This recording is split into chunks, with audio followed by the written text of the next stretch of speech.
You were mentally damaged by that email, weren't you? Oh, yeah. Tell the truth. Show us on the Mechanidoll where the bad listener touched you. Was that a good touch or a bad touch? You're listening to the Goblin Goldcast with Dex and Mac. I got mouths to feed, so let's get this thing started. Time is money, friend. Good morning, good afternoon, or good evening, Azeroth. You're listening to the Goblin Goldcast, your guide to making gold in World of Warcraft. This is episode 49. I'm your host, Dex, coming to you from Napa, California. With me on Skype is the man who proves once and for all that God has a sense of humor, my co-host Mac from Anchorage, Alaska. How you doing, Mac? Still enjoying my sense of humor. Well, you've been raiding a lot, huh? I have been. I actually, one of the other guilds I was in actually grabbed me and dragged me along on a raid this week as well. Well, they heard about your massive contributions. No, I was online, and they are you coming to the raid? It's like I hadn't planned on it. Yeah, but now you can't use the old standby, hey, I don't raid, man. Because they can say, you know, we've heard on 2 different podcasts that you actually do. So. Well, yes. When I joined this guild, I specifically asked, is raiding required? I was told no. So, how was your week? How was raiding? The week was fine. Raiding went well. We got past the sisters, which kind of kicked our butt last week. Right. And on and got the next boss, and I can't for the life of me recall his name. But anyways, yeah, we did fine. Had a blast there. Have somebody else that hates me for getting legendaries. Yeah. Yeah. We were doing the raid, and one of the guys was like, well, at least you don't have this legendary. And then right after the raid, I went over and did the world quest and got it. And had to send him a whisper the next day. So, yeah. Well, I'm still thinking about what you said about you didn't know what the boss's name was. I'm thinking that there was probably a reason for that. You were probably face down and didn't even see what he was called. I did survive for a while on that one. I died. The last boss, I died. I think every time towards the end, but. Yeah, I wasn't the only one, so I'm lasting longer. There you go. But no, it's been a good week. You're lasting longer? Yeah. You think I'm going to let that sit? It's those new rating blue pills. They help. Okay, there you go. Right. That was self-inflicted, man. That was one of those. It's no fun when they just fall over with their legs open, kind of thing. You know, it's one of those. But what else you been doing this week besides raiding? No, we're having fun. Mrs. Mac left me. She left. She finally left you? Yeah, well, I knew it was coming eventually. She left me home by myself. Oh. She's taken off to Illinois. She's in the Chicago area visiting a friend. Wow, you guys have all of Canada between you. Yeah. Hey. So no, she took off. She's down there. She'll be back later on this week. But I'm here fending for myself. I don't know what she was thinking, but I did laundry today. That was a mistake. I'll be told what a mistake it was when she gets home. But just remember, you don't have to worry about hots and colds. You just throw everything together and just do everything in warm. That's right. It'd be good. That's the way I do it, which is why I never have to do laundry. So it worked for me for years while I was a bachelor. I love hearing those words. No, let me do it. You're not good at that. And it's like, oh, okay, you go do the laundry. That'll work. That'll work for me. As she reaches into the special drawer. No.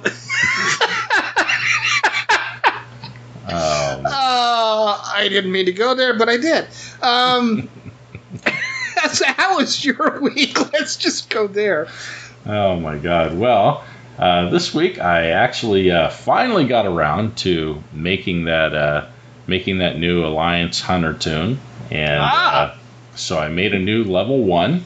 and then I cheated my way to level 100. I bought my way there. No way. Oh yeah, I just I took some of the Blizzard bucks that I had there from tokens and pushed him up to 100, and then I went in and upgraded all of my heirlooms up to 110 so that I could level quickly that way. And did you do the weapon? I did. I did the artifact weapon, which I'd already done on Horde side, and it was, it's same deal, same thing. Nah, I was asking anyways. Did I do the? Did I do the? See, I didn't even think about that. That was last week's joke. So. No, I didn't do that. Actually, I didn't have to worry about that at all. I thought I could pave the way for you, man. So I got the order hall all set up, class hall, whatever, and got my artifact weapon, and chose my starting location. Went over there and waited for my Uber, and my Uber had fallen asleep, and so I did not have a way to see. I'm getting lazy. I've been told before that I'm lazy, and that's the reason why I have so much gold. There we go. More on that later. Yeah. You know who you are. Anyway, so I started the process. Started down that road, and it's once you get going, and once I had him up to 100, and I'd done the artifact weapon and set up the class hall, had everything ready to go. The nausea wasn't really as bad. That initial setup. Well, I made a night elf. Okay, so I really pushed it. It was like, if I'm gonna do this, I'm gonna really do this. I mean, it's leaping in with both feet, huh? Well. Yeah, if you're going to see how the other half live, see how the other half live. Don't just kind of halfway do it, Wasn't going to embrace the lifestyle, right? Wasn't going to make a worgen and kind of sort of do it, But anyway, so that's as far as I got with that. So I'm going to have to get back and finish all of that up. I am going to be. I'm going to be out of town next weekend. I'll be back Sunday night so that we can record our 50th episode. Also, our 1 year marks our 1 year episode. That we still have no idea what we're doing. We got nothing. We got nothing. We're gonna figure out what we're gonna do with that, but we're gonna have all that planned out, and so that when I get back into town, I'm gonna be down in Southern California. And when I get back into town, we will record the show then. He kids himself thinking we're going to have everything all laid out. No, we're going to have we keep getting messed up because we had some interviews planned that just aren't coming together as quickly as we had hoped, and so and we're obviously people have been listening how the other interviews have. yeah, they're on to us. But we're not doing that. We're not going to do an interview for our 50th show, obviously. I didn't want to do that. And I was joking with Mac earlier that, hey, why don't I just string together all the insults, every insult that I made of Mac all the way through, but we don't want to do a 3-hour show. So there we go. That would make the show way too long, so we can't do that. So we're still grasping for ideas, but I'm sure we'll come up with something there. We did have some correspondence again this week that we were going to go over a bit. The first thing I want to cover is Ribbon Star, a regular listener that has written in the past. She submitted some awesome artwork, and if you've been to, did you put it on Twitter and Facebook? I did. That's right. If you've been to Twitter or Facebook, you've seen the artwork that she did, the fan art. And this is the sort of thing that she does professionally, and she did a great job. We think it's awesome, and I didn't know how she got you to pose for it. So we're gonna implement this somewhere within our stuff, and we're just right now debating about exactly how we're going to use it, but definitely going to use it. We love it, and you're right. It's and I looked at it and I thought, how come it didn't have both of us in there? I mean, you could have had all she had to do was draw a little pocket in a suit and have a little goblin in the pocket, and we could have both been in there. There we everything go. to scale. So, now she had some comments along with this. We do have listeners that give us some helpful criticisms, and we do appreciate that. We don't want anybody to think that we only like the good stuff that we hear, because we do hear some suggestions for how we could do things better, and we really. I hear that from Mrs. Mack all the time. We could make a whole show on that, but anyway, she had some suggestions. She was, I think she was maybe a little frustrated. She went to our website and there were no links to our emails or Twitter or Facebook. And so she pointed out that... I blame our web designer. I do too. That was probably not a good design, how we have that up. But in my defense, I set up the website, stumbled through that before we had any of the other things set up, and I didn't ever go back and revisit it. And let's just say that I've been a little bit occupied with the website not functioning with what it already is supposed to do, and struggling with that over the last year.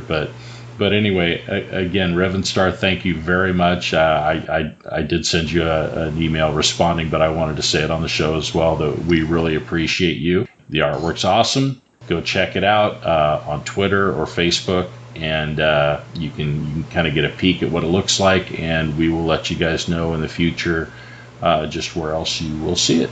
And I think you had an email? Yep. A longtime listener, YepX, said, "Hello, GGC. I'm trying to find help to my enchanting shuffle question, but I can't seem to find an answer. I went to Trade Skill Master Discord to ask, is there a disenchanting calculator that upon entering the item ID and amount wanting to disenchant, that will do multiple scenario calculations to determine the average amount of enchanting materials gained?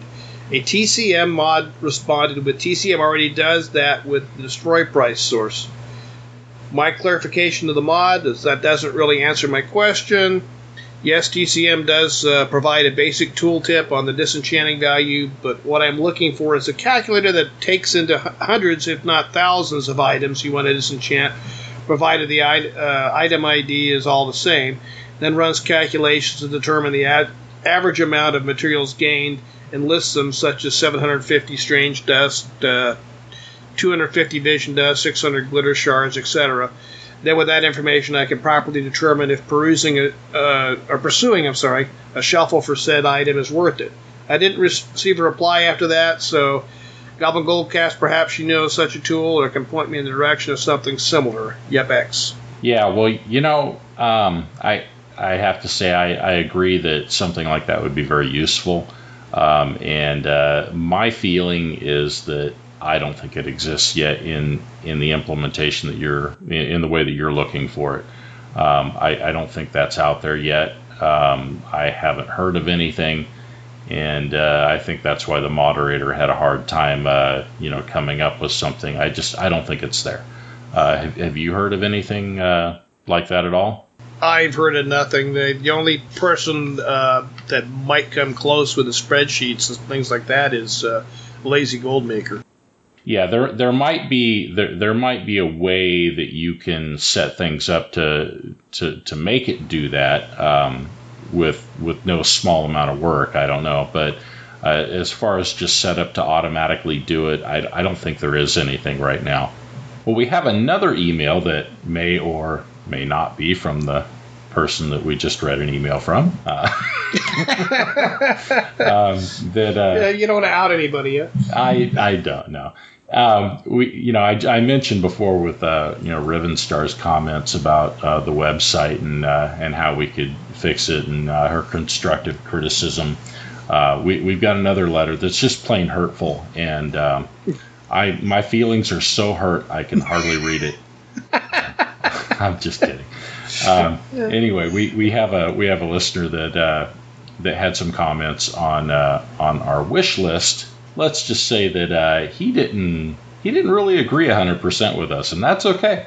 So we're gonna go over some of that disagreement and talk about it for a little bit.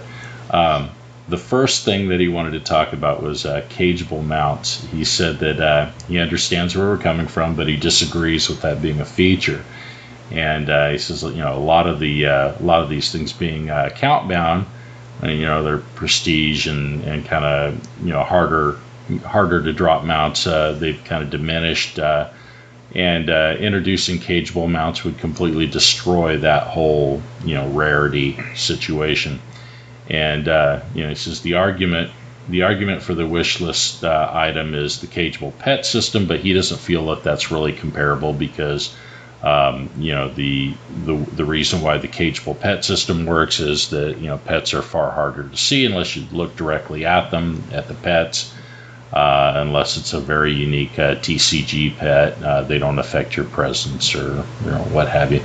He went on, it's a very long email, so I'm kind of paraphrasing through a lot of it, but he said mounts are kind of a status symbol, and they show others your commitment to the game, and we already have a black market auction house for mounts, and he feels like that kind of covers the need there anyway, because mounts are kind of a status symbol, and they show how much commitment that you have. That my stacks of gold showed that. That maybe cageable mounts should not be a thing, and he went on and he says, every one of your listeners knows that you guys are notoriously rich. Are we notoriously rich? In contrast to most of the player base. Okay, I got to stop right there, and I got to say, KZ used to accidentally lose more gold than I have ever made total every day. All right. Anyway, I feel the reason for this wish list item is that you guys are salty for constantly missing the mount you want in the black market auction house, or you don't want to put in the work to get it. I think having tons of gold has made you guys lazy. And little smiley face with the tongue sticking out. I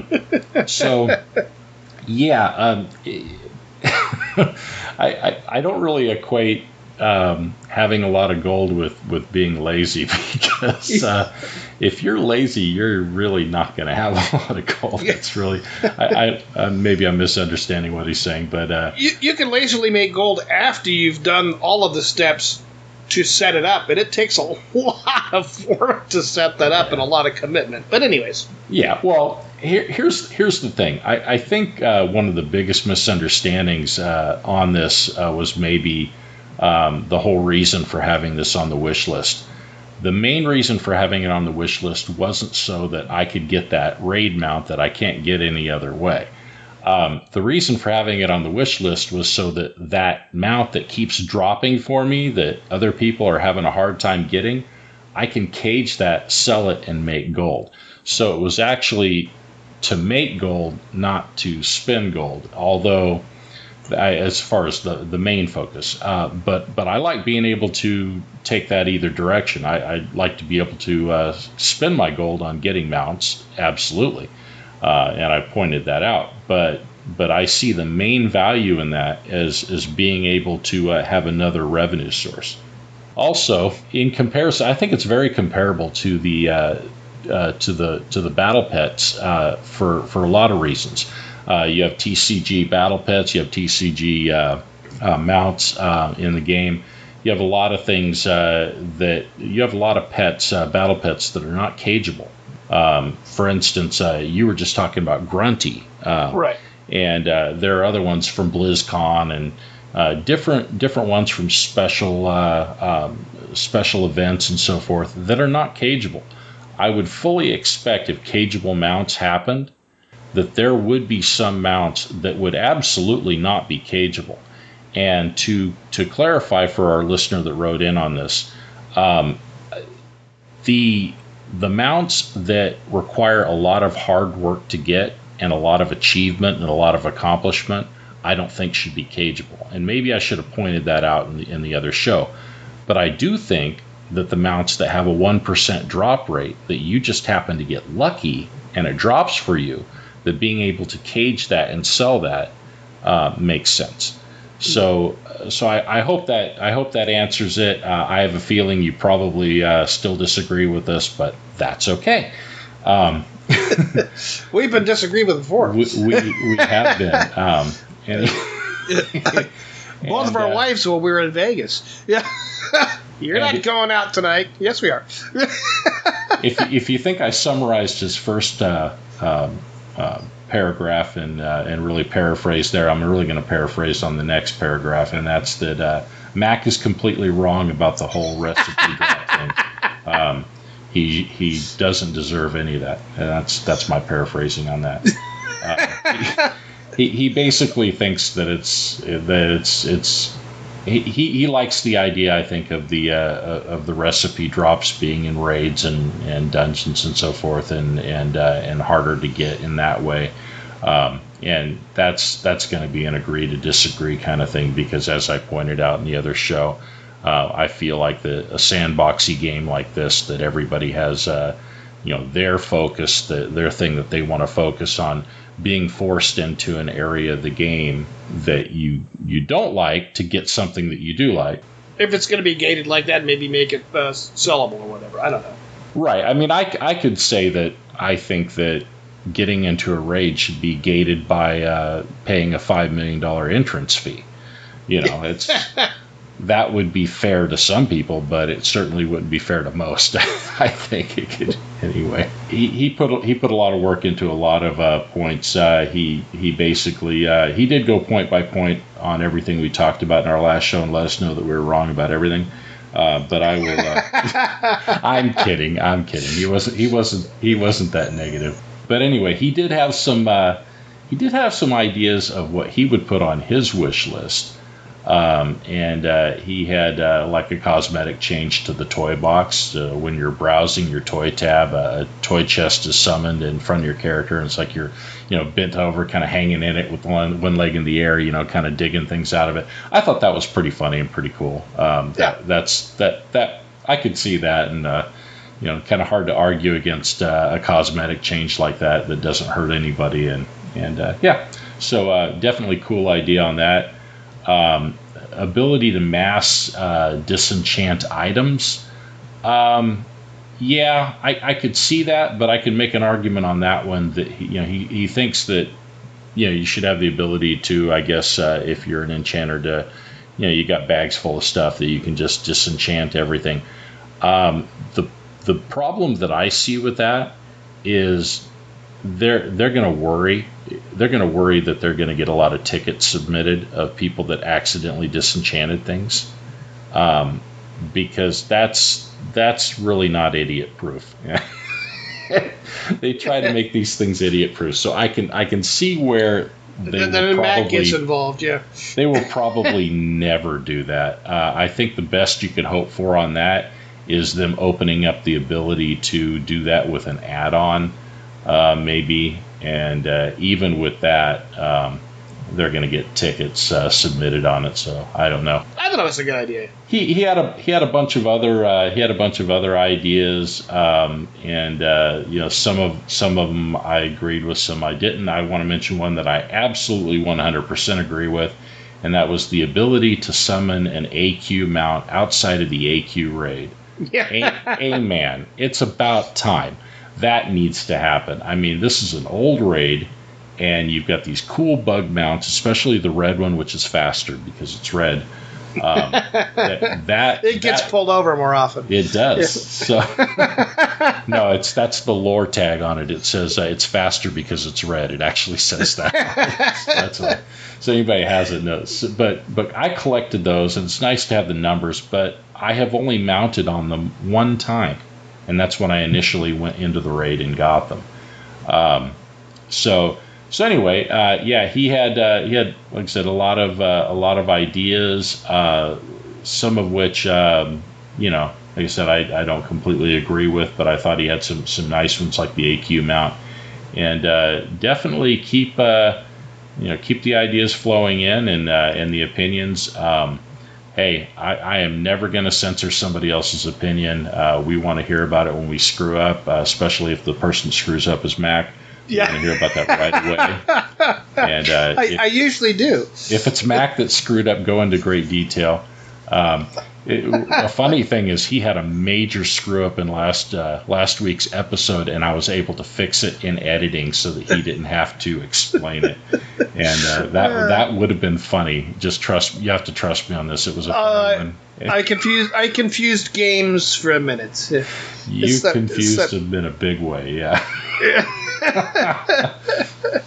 Oh boy! So through the magic of editing? Yeah. Did we have any other letters or anything like that you wanted to go over?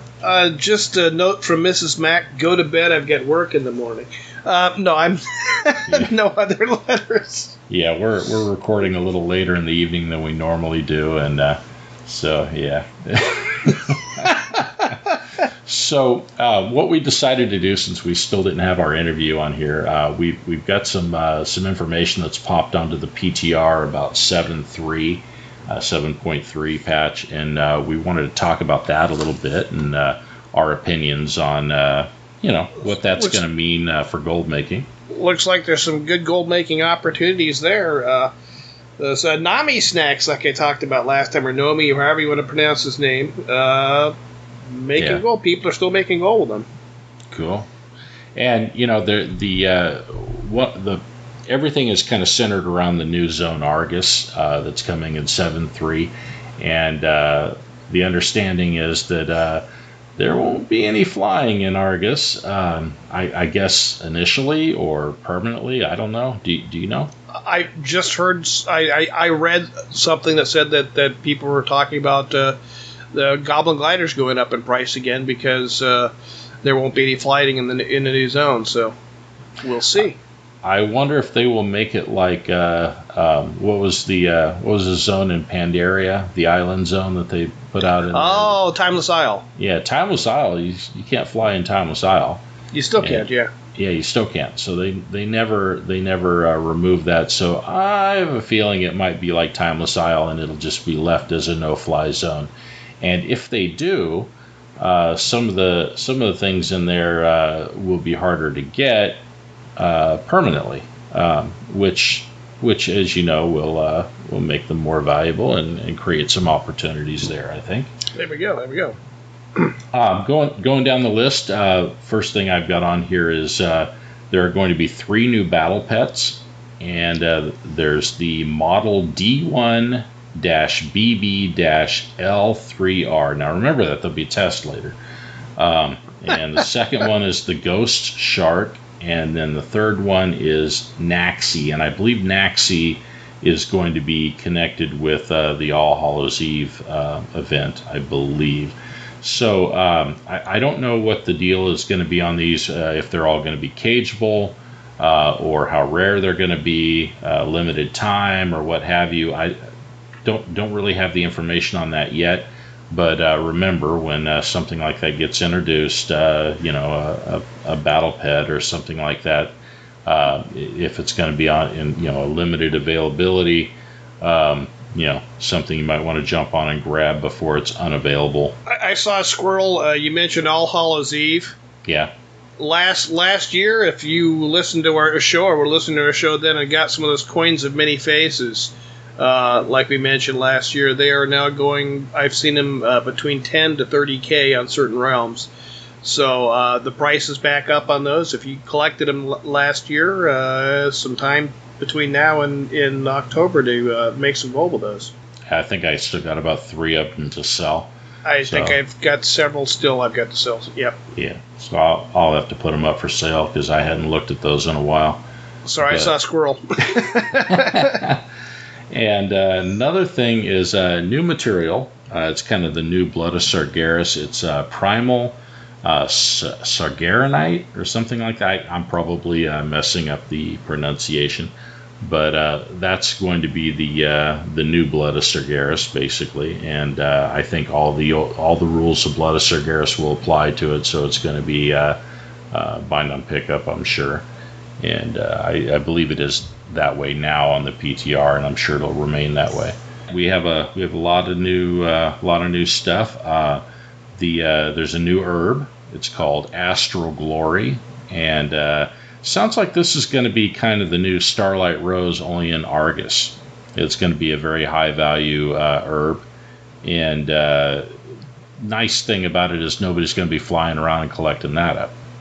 Once again, the sky golems will be yes, worth more gold again. Yep. Yeah, I can see them getting a bump. Although people were using those to fly and pick herbs as well. Right. They're not as necessary when you can fly, but yeah, they've already gone up, I think, in value quite a bit based on the other. But yeah, it might get a boost, might not. There's a new ore, Imperium. Not sure very many of the details of that. Obviously, it's going to be used in a lot of the new recipes, but so new ore actually being added as well. 6 new gems, one of each color. Player-made gear, where now you can player-made gear with Obliterum. You can level it up to level 900 with the new Sargerite and Primal Obliterite. Looks like you're going to be able to bring that up to item level 915. And there's also going to be new leather and cloth for the crafting there. There's a fiendish leather and a light weave cloth.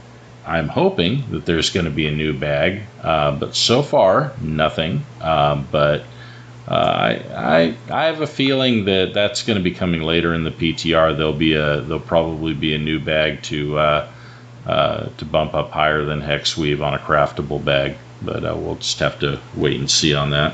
Hope. Yeah. You mentioned about the Primal Obliterum. Definitely going to be a market there. And then there's that new transmute for alchemy. Yeah. There is the transmute, and there's also a new alchemy stone. With alchemy, you're going to be able to transmute the blood of Sargeras to primal Sagar. I'm going to make you pronounce it. How's it pronounced?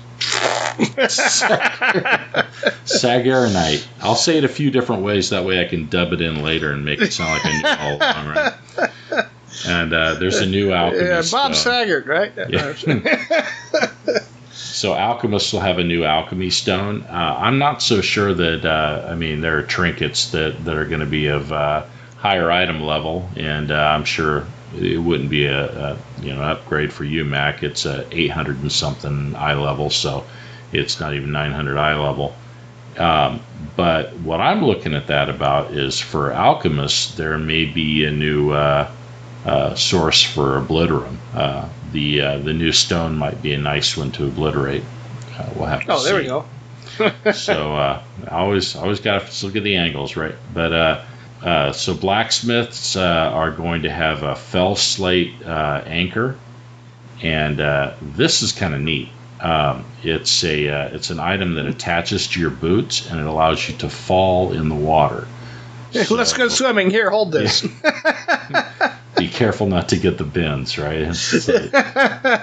But yeah, so what this will do is allow you to, I guess, walk along the bottom. It's going to make the water zone, I guess, easier to deal with.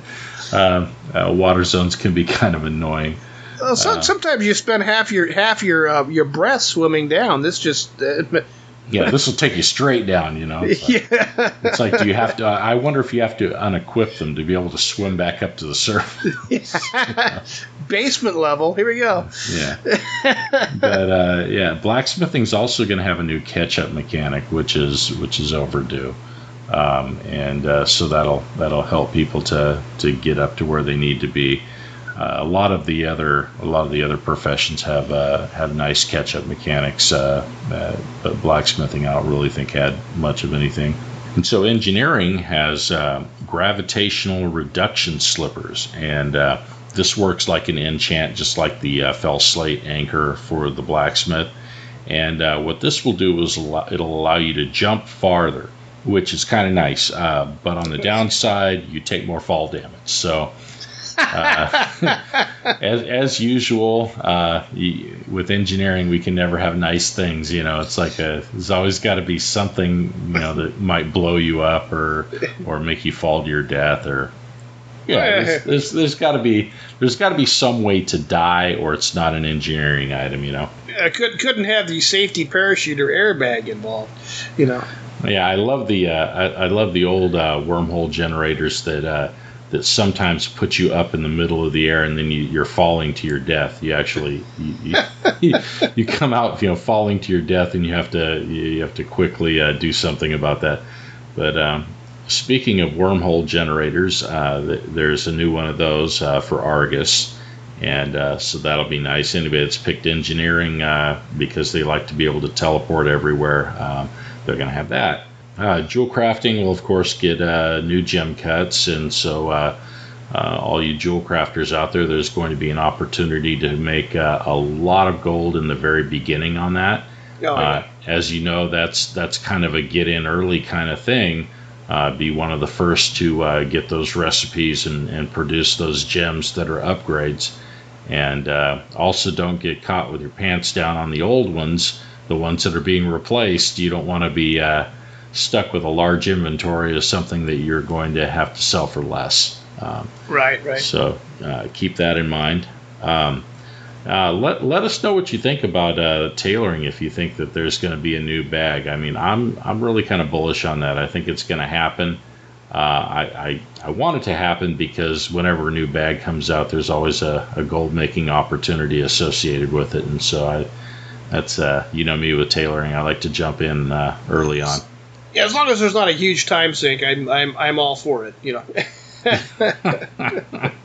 long as you don't have to go into a dungeon or a raid to get the recipe, right? Yeah, it's that laziness in me. Although, now you can do that.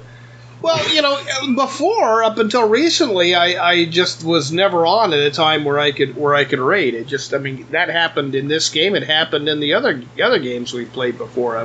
My time zone sucked and my work schedule sucked. Now compared to having to get up early in the morning, my work schedule sucks. You were mentally damaged by that email, weren't you? Oh, yeah. Tell the truth. Show us on the Mechanodoll where the bad listener touched you. Was that a good touch or a bad touch? Man, it must be after midnight. It's getting close to midnight my time. Yeah. Years ago, just a few months ago, I was up till 5 a.m. all the time. Now I'm waking up at that time, so.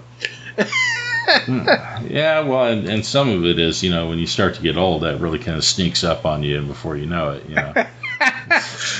You're leaving your friend unable to level because he doesn't have anyone to fly him around. Yeah. Before you know, you're taking meds to wake up. You're taking meds to go to sleep. You're taking meds for this and that. You've been taking meds for that other thing for a while, but keep it PG. Oh man! All right. Well, I just want untrue. I just want to give everybody a reminder that next week is our 50th episode, and marking our 1 year, and we appreciate each and every one of you. I know I speak for Mac and I both when I say that some of you more than others. No, I'm kidding. Hey, I don't really care what you have to say. Anytime I open up a letter or see a response from one of our listeners, it makes me happy. And, people are listening. That's awesome. Yeah, I actually appreciate it when somebody calls me on my shit. It's don't just don't let me get away with it all the time. But anyway, 50th episode coming up, 1 year, and again, just look forward to the next year to come. And also, Rivenstar, I wanted to say again how much we appreciate the artwork that you made for us, and that's gonna about wrap up this week's show, I think. I think so. I'd like to thank Schaefer Bates for his awesome work as the Goblin voice at the beginning of each show. Also, Kevin McLeod at Incomputech.com for his theme music, Hot Rock, licensed under Creative Commons. If you'd like to get a hold of us, you can contact us at Mac, that's MAC at GoblinGoldcast.com, or Dex, that's DEX at GoblinGoldcast.com. If you can't reach us at our main email, we have an alternate email, macgoblingoldcast@gmail.com. You can contact us on Twitter at Goblin Goldcast, or you can visit us on Facebook. And don't forget to visit the swag store at cafepress.com/Goblin Goldcast. And you can leave us a voicemail on our website, goblingoldcast.com. And please subscribe to us on iTunes or Stitcher if you listen to us there. And we'll see you next week. Now go make some gold.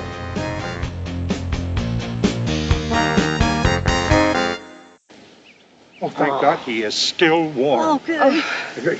Here, I'll roll him over. help you.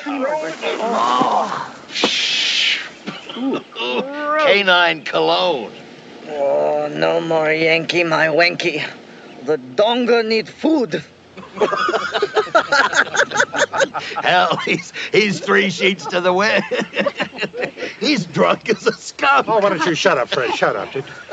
Dong. Dong. Dong, Grandpa is talking to you. Dong. Where is my automobile? Automobile?